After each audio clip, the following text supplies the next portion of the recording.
Hello, good afternoon, all of you, my dear students. So, in probability, we have learned already 3 or 4 chapters, and in that, we have learned the definitions of probability, different theorems important, different inequalities, and also conditional independence events, etc. So, now today, our class is mainly focusing on problems on probability. So, starting from very simple problems, we will go to the complicated problems also. So, let us have first, we have a very simple problem, that is example 1, that is called the birthday paradox. So, in a random assembly of n people, what is the probability that none of them share the same date of birth? Okay. So, the question is, there is an assembly of n people, what is the probability that none of them share the same date of birth? They do not have them the same birthday. Okay. So, we assume that n is less than 365. This is our assumption, because a year is 365 days, contains 365 days, and ignore the leap years, because in leap years you have 366 days. That is our assumption here. So, the sample space is the set of all possible date of birth assignments to n people, and this is a sample space of size 365 to the power n, because there are n people gathered in the assembly, and let n be the event that all dates of birth are different. Okay. Then what is your an? What is the number of elements or number of elements in an? So, that is equal to 365 into 364, because they have a different birthdays, right? So, first man has any birthday in 365, out of 365 any one day, and you have to eliminate that day. So, the second man has to be 364 choices, and so on, 363, 662, etc. And lastly, you have 365 minus n plus 1, right? Okay. So, what is your probability in this case? What is your probability of an? What is your probability of an? You can use the classical one. So, that is, you can write this number of elements, favorable cases in n, and sample number of sample size. So, that is equal to 365 into 364, this one in the numerator, and this is 65 to the power n in the denominator. So, you can write 365 into by 365, you can split them and write like that, 364 by 365, okay, etc. And the last one is 365 minus n plus 1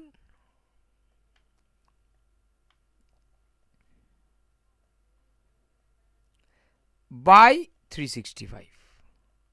Okay, this is the probability. Now you can calculate for any number of people.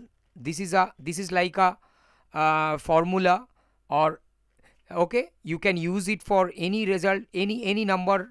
So, suppose n is 23, then you can find out that probability of a23, that is 23 people have different birthdays, its probability will be less than 0.5.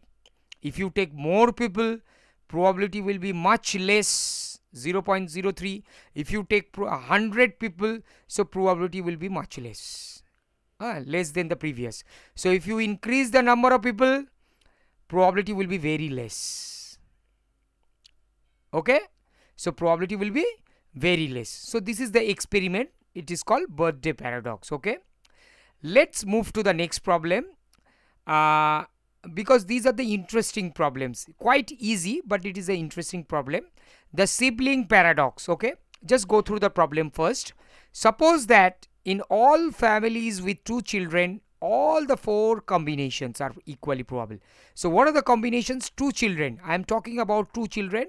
So it may be boy boy, boy girl, and first child can be girl and the second one can be boy, and both the child can be girls, right? So these are the 2 children. Given that a family with 2 children has at least one boy, okay, what is the probability that it has also has a girl? Okay, the question is, a family given, that is given, a family with 2 children had at least one boy, what is the probability that it has also a girl, also has a girl, also has a girl? So what is that? In that case, how will you solve this? This is very obviously I have written the answer here. So you can assume that you can write a probability A is an event that at least one boy. A is an event that at least one boy, okay? At least one boy. You can write that. And you can have another event B, that is also has a girl,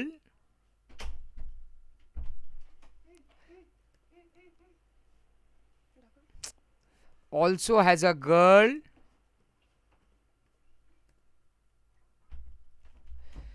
so your events are at least one boy, and also so A denotes at least one boy and B denotes also as a girl. So you can easily calculate that. This is very easy to calculate that probability of B on the condition A is given, A has happened. So you have to find out the conditional probability of B on the condition that A has happened, B, A is given. So that is why a family with 2 children had at least one boy. So A is given, you have to find out the probability that it is also has a girl. So what is that? So this can be written as probability of B intersection A. Sorry, you have to write probability of B intersection A, just applying the conditional probability formula by probability of A, by probability of A.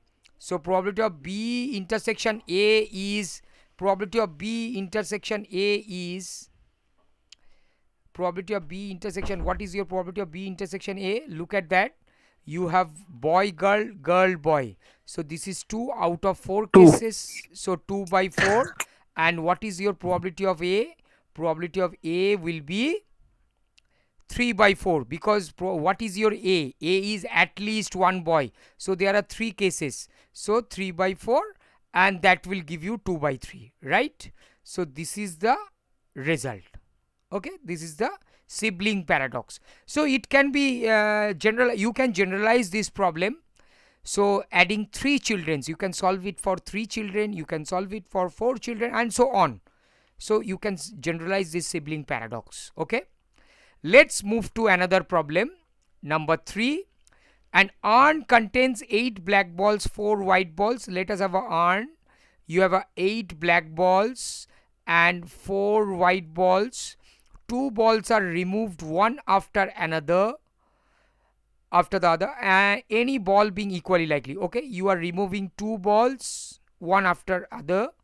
What is the probability that the second ball is black given that the first is black? Okay, and you have to find out what is the probability that the first is black given that the second is black. So let us write the events. So A is first is black. Okay, you have to write first is black. This is the event, first is black. And you have to write B. Let us write B, that second is black. Okay, so these are the events. You have defined the events. First is black and second is black. So look at the question once again. What is the probability that the second is black given that first is black? So you have to find out the conditional. B on the condition that A is given.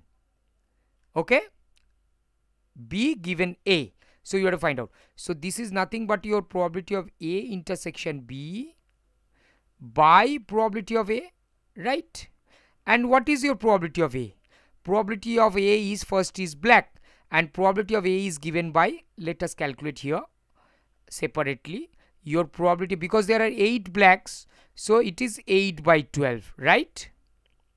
And what is your probability of A intersection B? First is black and second is black. Okay, first is black and second is black, so that is given by so you can write here probability of A intersection B is 8 by 12, because you are drawing the ball one after another without replacement. You are not replacing the ball. There is nothing mentioned about the replacement, so you are not replacing the ball after noticing the color. So 8 by 12 and it is 7 by 11, the next one. Okay, so 8 by 12 into 7 by 11. So if you calculate this, you know both of these results, the numerator and denominator, you will have 7 by 11. Okay, 7 by 11. So that is the answer for the first one, A. Now the next question is, what is the probability that the first is black given that the second is black? Okay, so you have to calculate probability of A given B. Okay, probability of A on the condition that B has occurred. So again you can apply the conditional one, that is probability of A intersection B by probability of B. And what is your probability of B? Probability of B is second ball is black. So what is the meaning of second ball is black? You can calculate here. Look at that. How will you calculate probability of B? So probability of B can be calculated by two mutually exclusive events, by probability of B intersection A or probability of B intersection A complement, because the first ball can be white and the first ball can be black. So these are the two mutually exclusive events. So you can calculate the probability of B in this way, because it was asking that first is black given that, what is the probability that the first is black given that second is black? So second is black and you have to find out the first is black. So that is by conditional probability, and the denominator probability of the second is black can be calculated by first can be white and first can be black. So A complement means white because not black. So these two mutually exclusive, you can calculate probability of B, and similarly already you have calculated probability of A intersection B, and you can calculate this ratio. It will give you the answer. Okay, you can calculate the answer here. So this is how you can apply the conditional probability here. Next, let me go to the problem number 4. In an examination, 30% of the students failed in mathematics, 50% of the students failed in chemistry, 10% of the students failed in both chemistry and mathematics. A student is selected at random. If he failed in chemistry, then what is the probability that he passed in mathematics?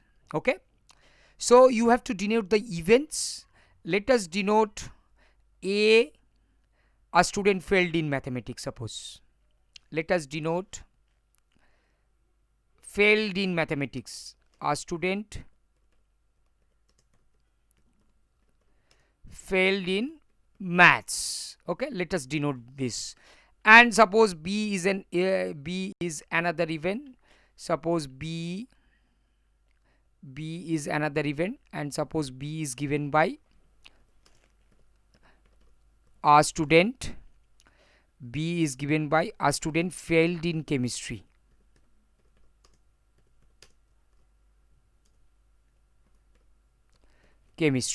Okay, so this is how you define the events. Okay, then what is the probability of A? What is the probability of A is given by 30 by 100. Okay, and what is the probability of B? Probability of B is the failed in chemistry, that is also given 15 by 100, right? and what is the probability of both, that is probability of A intersection B. 10% failed in both chemistry and physics, so that is 10 by 100. Okay, and a student is selected at random. If he failed in chemistry, then what is the probability that he passed in mathematics? So you have to find out the conditional. You have to write the conditional. So in this case, if he failed in, then what is the probability passed in mathematics, right? So you have to calculate A on the condition that passed in mathematics. Oh, this is your complement slash B, given B. Okay, so on the, you have to find out the probability that he passed in mathematics, that is the complement, because you have defined failed in maths. So complement is passed in maths, given he failed in chemistry, he failed in chemistry, that you have to find out. So that is the conditional probability. So that is A complement intersection B by probability of B.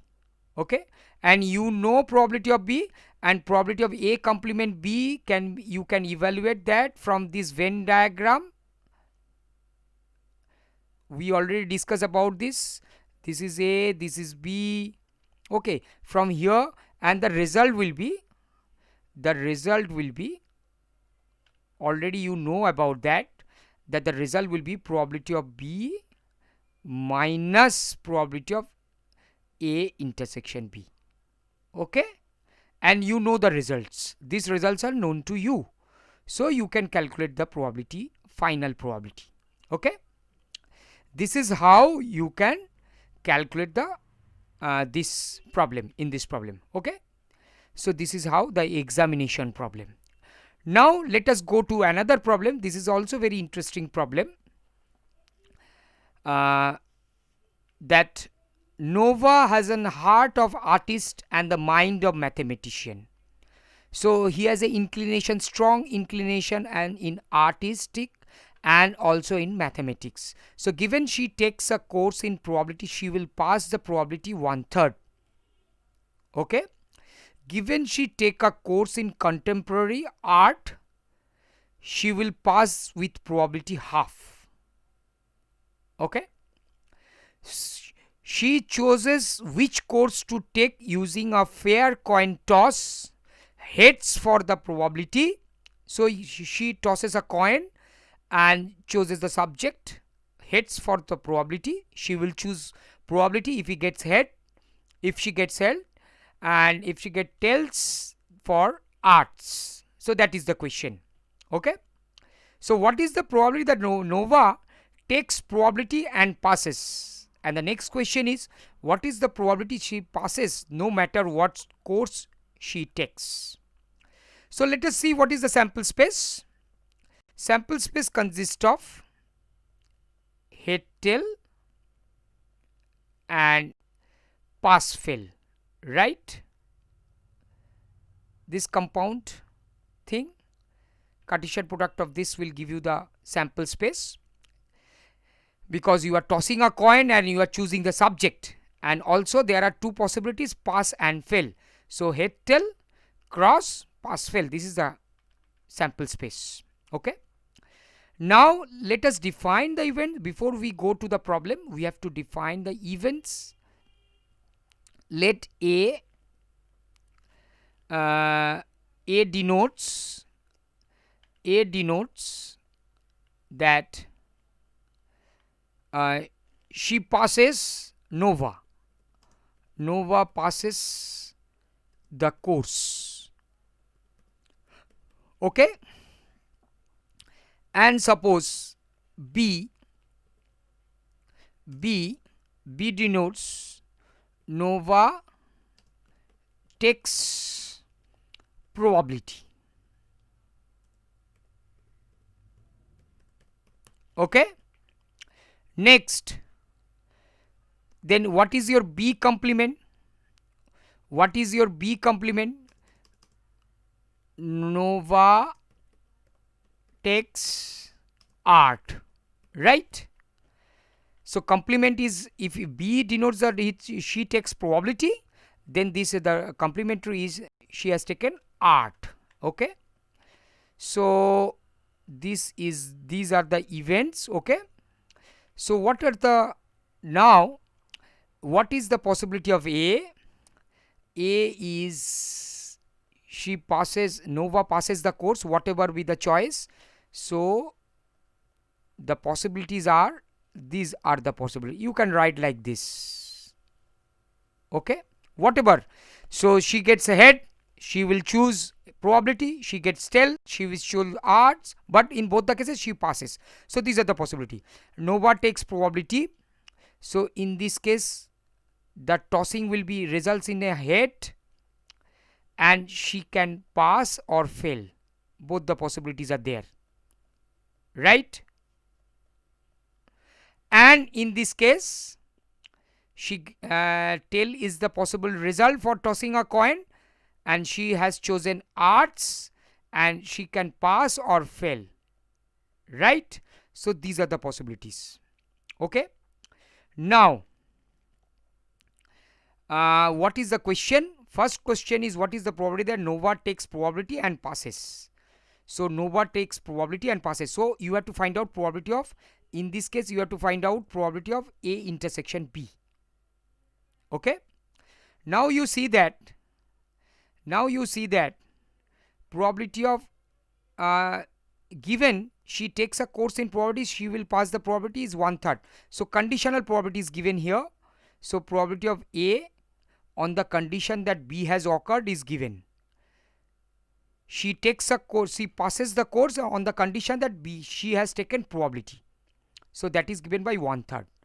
And also probability of A on the condition that B complement is given, that is she takes a course art and she passes, that is given by half. Look at that, she take a course in contemporary art, she will pass the probability half. So that is also given as half. Okay, so this is quite easy now.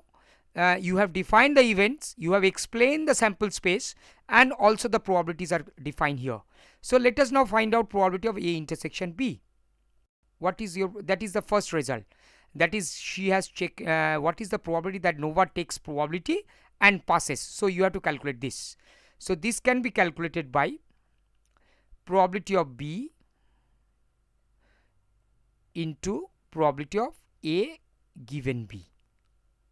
Okay, so that is equal to, what is your probability of B? Probability of B is half, and probability of A slash B is 1/3, equal to 1/6. Okay, and okay, so this is the result. And what is the probability that she passes no matter what course she takes? So that can be given by, so this is your A answer of, and B is given by probability of A. Nova passes the course, I have defined. So you have to find out probability of A. So probability of A can be find out by two mutually exclusive events, A intersection B or A intersection B complement. So they are mutually exclusive, so that is why there is a plus sign. So you can calculate that. What is, you have already calculated probability of A intersection B, that is 1/6, and you can calculate probability of A intersection B complement. A intersection B complement, that can be calculated by 1/4. You can check that, you can calculate that and get the final result. So this is the simple way how to calculate this. Okay, this is quite interesting problem, but you have to write down the name of the events and the sample space you have to analyze. After that you have to find out the, okay. Next, number 6, we have a fair coin and an unfair coin which always comes out heads. Choose one at random, toss it twice, it comes out heads both times. What is the probability that the coin is fair? This is also very interesting problem. Read the question very carefully and see, you have a fair coin and an unfair coin. So F for the fair coin, you can write F for the fair coin. Okay, and you can write U for the unfair coin.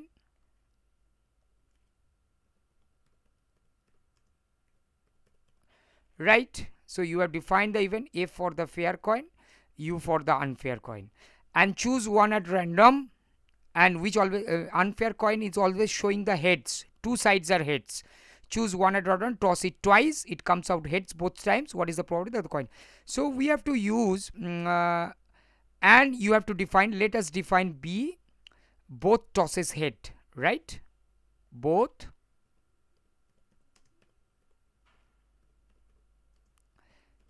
head, both tosses head.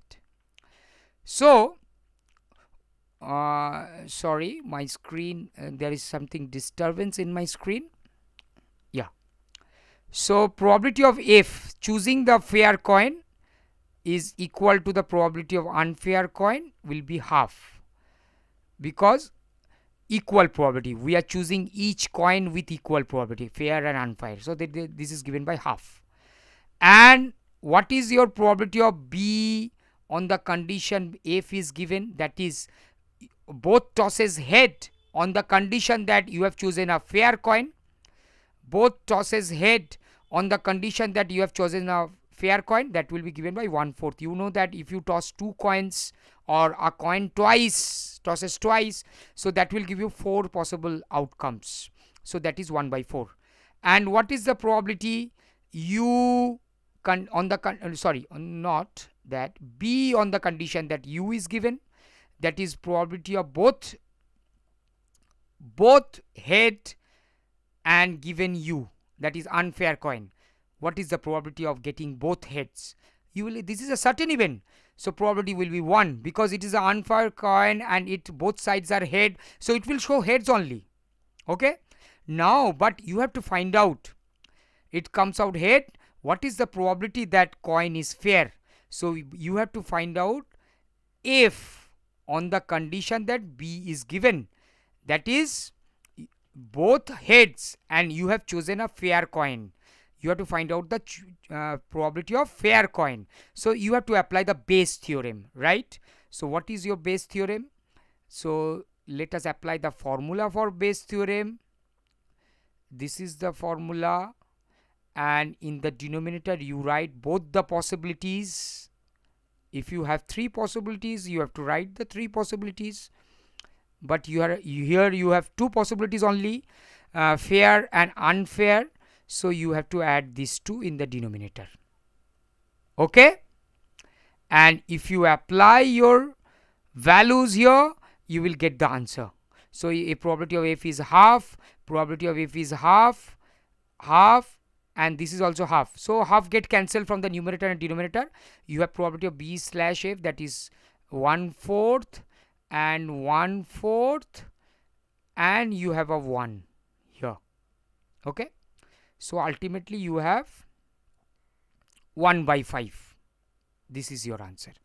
Okay, this is the application of Bayes theorem. I am applying Bayes theorem here. Bayes, I am applying Bayes here. Let's move to the next problem. Lot of problems we have to solve. So next is question number 7.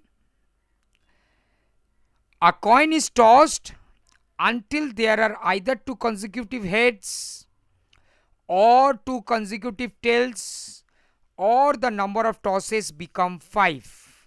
Okay, the question is either 2 consecutive heads or 2 consecutive tails, or the number of tosses becomes 5. Describe the sample space. You have to describe the sample space and find the probability of each sample point if every sequence of n tosses has probability 2 to the power minus n. Okay, the most important part is that you have to describe the sample space. So what are the observations here? Look at the observations. Let me write the observations here. The sequence has so you see that the sample space consists of a sequence of heads and tails only, satisfying the following conditions. What are the conditions? The sequence has the sequence has lengths, length, the sequence has length at least 2 and at most 5. The sequence has length at least 2 and at most 2, because 2 consecutive heads or 2 consecutive tails or the number of tosses becomes 5. This is number 1 observation. Number 2, for sequences of length less than 5, for sequences of length less than 5, the last outcomes are the same. Okay, last two outcomes are the same, because you have to stop until 2 consecutive heads, 2 consecutive tails. So for sequences of length less than 5, the last 2 outcomes are the same. Clear? And the earlier outcomes you can write here, earlier outcomes alternate. Okay, next possibility, this is number 1 possibility. Let me write, these are the observations. This is number 2. Okay, and number 3. What is number 3? Of for sequences with length 5. Let me copy this.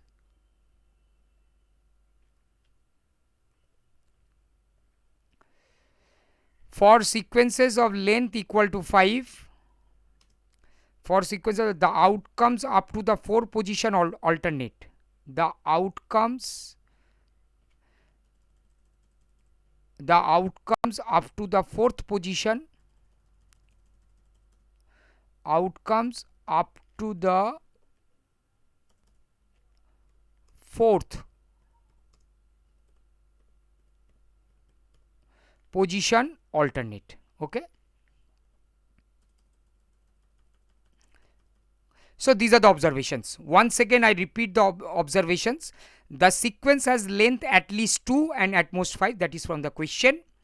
For sequences of length less than 5, the last 2 outcomes are the same, because you have to stop where you have consecutive heads or consecutive tails, otherwise you have to toss 5 times. Earlier outcomes alternate. For sequences of length 5, the outcomes up to the 4th position alternate. So let us write the sample space now. The sample space is, what is the sample space? Let me write the sample space. It can be head simple, right? You stop. It can be tail, or it can be head tail, right? Or it can be tail head. Okay, this is 3, this is 2, length 2, length 3. Next we'll have length 4. So head tail head.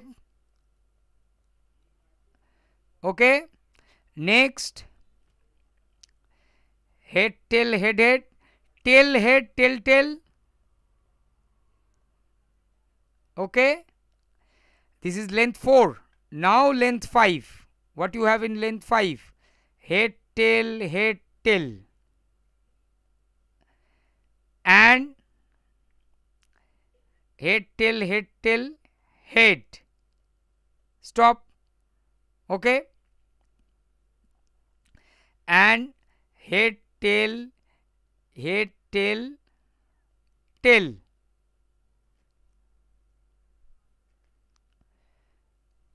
Let me see. Tail head tail head tail. Sorry, this one should be tail. this should be tail, 2 consecutive. Okay, otherwise it will be length 5, so you can write 5 here, head here. That was okay if you don't change, but let me write sequentially.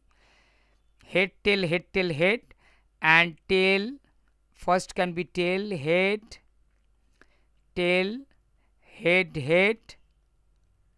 Okay, this is, and this one, because this ends with tail, tail, and this ends with head, head, and you are starting with tail, similar to this, tail, head,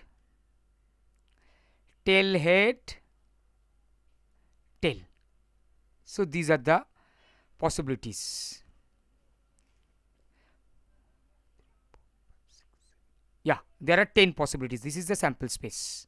Okay, clear? This is the sample space. Once again you see, head, head, tail, tail, head, tail, tail, length 3, this is of length 3, this is of length 2, this is of length 3, this is of length 4, and for length 5 you have these possibilities, and maintaining these conditions. Okay, and you can calculate the probability of each sample. Every sequence has n tosses, has probability 2 to the power minus n, so you can calculate the probability. Here in this case you have 1/4 as the probability, in the second case you have 1/4 as the probability, in the third case you have 1/8 as the probability, 1/8 in the fourth case, 1/16 in the fifth case, and 1/16 in the 1/16 also in the sixth case, and in the last 4 cases you have 1/32. So this is the probability and this is the sample space. That was the problem. Okay, let me go to number 8. So 2 boxes contain 10 chips, each numbered 1 to 10, and if one chip is drawn from each box, what is the probability that the sum of the numbers will be greater than 30? Okay, so in this case your sample space, you can write the sample space as I comma j order pair, and I comma j belongs to the set 1 to etc 10. Okay, this is the sample space. So 2 boxes contain 10 chips each, I for the box 1, j for the box 2. If one chip is drawn from each box, what is the probability the sum of the numbers will be greater than 3? So now what is your sample space, number of elements in the sample space? That is 10 square, 100, and let A denote the event. Let A denote the event greater than 3. So we can write that Ij belongs to S and I plus j greater than 3. Okay, I plus j greater than 3. Then you can calculate in the complementary part. You can check the complementary part also, because it will be easier to calculate the complementary part. A complement is given by I comma j belongs to S such that I plus j less than equal to 3, and this is the complementary part. And what are the points here? You can check that 1 1, 1 2 and 2 1 are the main possibilities. Okay, because your question was greater than 3, that was the event greater than 3, but I am calculating the complementary part. So what is your number of elements in the favorable case? Okay, and that is given by this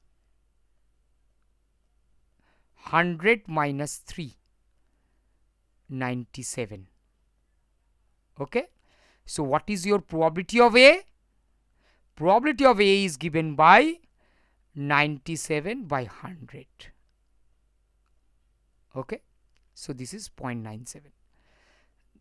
So this is how you will apply your compound event technique or two numbers you are choosing from two boxes, and their sum can be greater than 3, and you are applying the complementary even. Okay, this is your problem number 8. Next, go to problem number 9. So one mapping is selected at random, and from the all the mappings of the set A 1 2 3 n into itself, find the probability that the mapping selected is 1 1. You have to find out that the mapping selected is 1 1. So how will you define the 1 1 mapping? 1 1 mapping, 1 to 1 correspondence, 1 1 mapping, that is injective, it is called injective also, or injection. So how will you define? So the question is actually you have A set, and you have the elements 1 2 3 n, 1 2 3 n, okay, both having the 1 through A elements. Now for 1 is 1 to 1. F is a mapping from A to A, and that is 1 1. Okay, 1 1, that should be 1 1. So for 1 1, suppose for you have taken a first element. For first element there are n choices, right? So F1 can take n possible values. Let me write, F1 can take n possible values. Okay, and what is the possibility for F2? Second element, it is a 1 1, so it must have n minus 1 possible values, because it cannot take the n values, because it is a 1 1 mapping. So we can write F2 can take n minus 1 possible values. Okay, since F2 not equal to F1, because it is a 1 1. Okay, similarly for F3 you have n minus 2 possible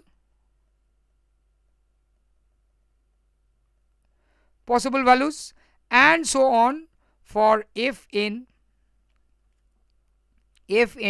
you have 1 possible values, right? So what is your A is the event that the mapping is 1 1. So first you write the sample space, the number of elements in the sample space. Sample space is n to the power n, right? The total number of possible mappings are n to the power n. Okay, so just wait, let me write here. So you can write here that total number of n to the power n possible. And what is the favorable cases, or number of possible cases that favors A? That will be n into n minus 1 into n minus 2, etc., into 1. That is factorial n. That is nothing but your factorial n. Okay, so what is your probability of A? Probability of A is factorial n by n to the power n, right? Probability of A is factorial n by n to the power n. Just wait for a few seconds, because my network is becoming slow, my system has become slow. Just wait. Yeah, so this is factorial n. So what is your probability of A? Probability of A is given by factorial n by n to the power n. Okay, so let me write n to the power n here.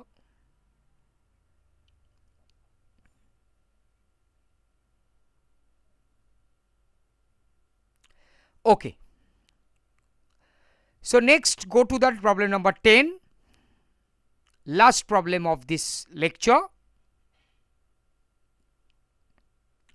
From an urn containing n1 white ball. Wait, let me write this one properly. N1 factorial n by n to the power n, and that is equal to n minus 1 factorial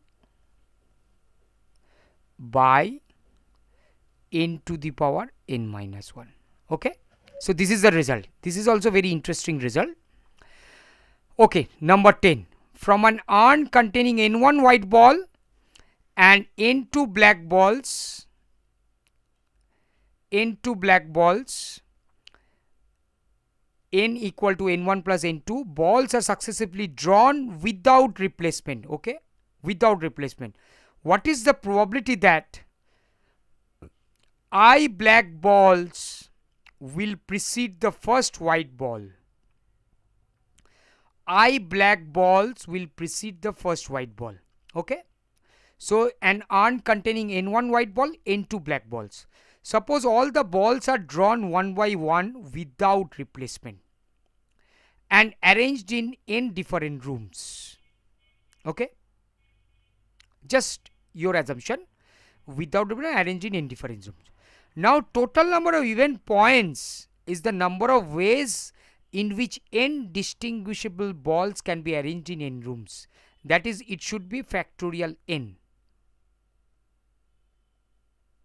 It is factorial n. It is a printing mistake that factorial is not there. It should be factorial n. Arrangement of n distinguished balls. Now the required events means that the first I rooms are occupied by black balls. I am considering the rooms. I am considering them as a room. So first I rooms are occupied by black balls. The I plus 1th room by a white ball, and the last n minus I minus 1. So this is factorial notation, what I was talking about. And last n minus I minus 1 rooms are filled up by remaining n minus 1, because you have I plus 1 room. So before that, I rooms are occupied by black balls. I rooms are occupied by black balls. The I plus 1th room by a white ball, and the last n minus I minus 1 rooms are filled up by the remaining n minus 1 minus 1 balls in any manner whatsoever. Okay. So the required event contains n2, because your n2 is the number of black ball, right?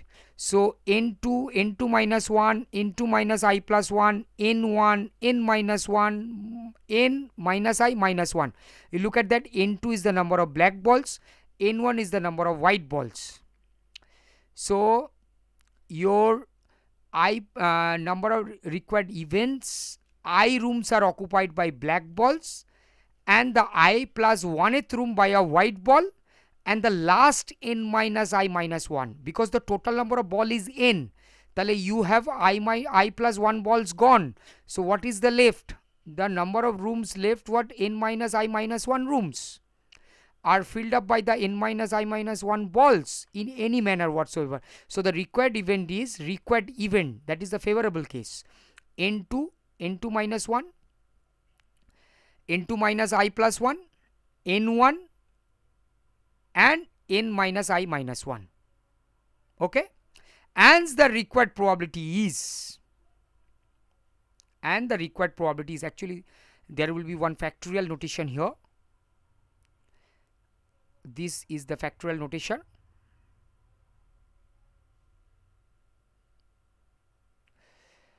Yes, my system is disturbing a little bit here. At the last, here will be a factorial notation, because arrangement of n minus I minus 1 rooms is given by n minus I minus 1 factorial, and the required probability is given by this result. And the required probability, this is your factorial notation. Okay, I can't put the sign here. I don't know what happened.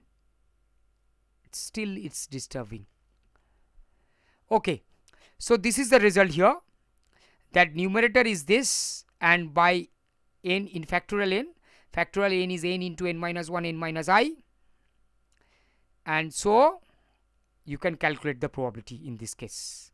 So this is the problem, how you will discuss about the problems, and clearly this results holds for I greater equal to 1. I greater equal to 1. For I equal to 0, we may easily get by direct computation. This is your factorial notation I was talking about. So if this is your factorial notation, oh, there is one mistake here. This should be n2 minus I minus plus 1. Please be careful about this. There is a printing mistake, n2 minus I plus 1, because the remaining part got cancelled. So this is the required probability, and this result is holds for I greater equal to 1, and for I equal to 0, we may easily get by direct computation that the required probability, which is indeed the probability that the first drawing yields a white ball, is n1 by n. First white ball, how will you calculate the first white ball? First white ball can be calculated by n1 by n, and this result is true for I equal to 0. This is true for I equal to 0. So this is a generalization of any problem. You can generalize this problem. This problem is very helpful. You can go through the problem. Okay. So these are the 10 important problems. Some problems are very easy, but some interesting problems are there. Few problems are very interesting. So this is all about our problems. Okay, I think this video, that's specially talking about some problems on probability, will be helpful to you. So I shall stop here. Thank you.